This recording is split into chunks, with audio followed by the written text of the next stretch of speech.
বিসমিল্লাহির রহমানির রহিম। ঈদ মোবারক। প্রিয় দেশবাসী, আসসালামু আলাইকুম। ত্যাগ, তাকওয়া আর সংযমের শিক্ষা দিয়ে বিদায় নিয়েছে পবিত্র মাহে রমাদান।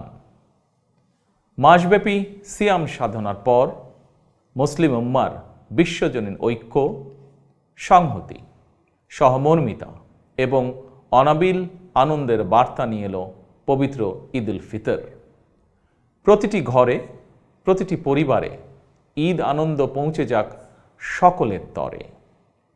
আসুন আমরা রমাদানের আদর্শে উদ্বুদ্ধ হয়ে একে অপরের সঙ্গে পবিত্র ঈদ আনন্দ ভাগাভাগি করে নেই। ঈদ উল ফিতর উপলক্ষে আমি প্রিয় দেশবাসীকে জানাই পবিত্র ঈদ উল ফিতরের শুভেচ্ছা। বাংলাদেশ সহ বিশ্ব মুসলিম উম্মার প্রতি জানাই আন্তরিক অভিনন্দন ও মোবারকবাদ। ঈদ মোবারক। আল্লাহ হাফেজ।